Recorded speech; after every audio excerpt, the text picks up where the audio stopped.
Hello and welcome to Inside Line. I'm Stephen Otley and I'm joined this week by Sam Hall. Now this week we'll take a look at who's leading the sales race, the latest safety technology and the future of motor shows in Australia. But first it's time for our internet burnout. Last week French rally superstar Sébastien Loeb set a new record at the Pikes Peak hill climb in America. But it almost ended in disaster just a few seconds in thanks to these geniuses who picked the wrong time to cross the road. It's just crazy stuff, wasn't it, Sam? It really was, Steve. I think these guys must have had a death wish. I mean, as if you wouldn't hear a 650 kilowatt car coming towards you. But the impressive thing about this was that Loeb managed to regain his composure and he got a record lap. Yeah, seriously impressive drive.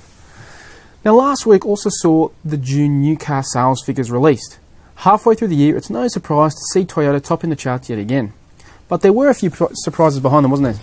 There was. The battle for seconds really intensified between Mazda, Holden and Hyundai. It's going to be interesting to see how that plays out. Another thing with this month too was that the VF Commodore probably didn't do as well as what we may have expected. Yeah, we didn't really see that big lift you expect for the new model, but Holden has been restricted a bit by supply, haven't they? They have. I think the real telltale sign will be how it goes for the month of July. Now the other big thing from June was Volkswagen. Now they were down 20% on June last year, which, you know, given its end of financial year period, that's a big hit to take, obviously, off the back of the recall scandal. It is. Obviously, the recall scandal has had a lot to do with it. So, again, it'll be interesting to see how it plays out for the rest of the year. Yeah, see if they can bounce back.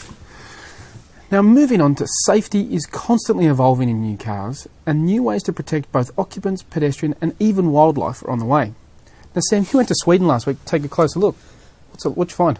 I visited the Volvo factory in Gothenburg and basically we saw 6 new technologies. 3 of them are going to be available on the XC90, which is due next year. One was autonomous parking, which we've visited before. There was a pedestrian in darkness system, a wildlife detection system, a road edge and barrier system, and an adaptive cruise control with steer assist system. Yeah. All very interesting.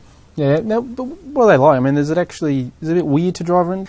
At the moment, I think it works, but in a simulated environment. I mean, Volvo's obviously done really well to develop these technologies, but I think over the next couple of years, the real challenge for them is going to be even setting up a legal framework for these sort of things and actually seeing them in real-world reality. That might be just as hard as developing the technology itself. Just hope we're not all becoming lazier drivers. Now, finally this week came the sad but not surprising news that the Australian Motor Show planned for Sydney next year has been cancelled. Now, this follows the decision to axe this year's show planned for Melbourne. So what's the future, Sam? I mean, is this the end of the motor show as we know it?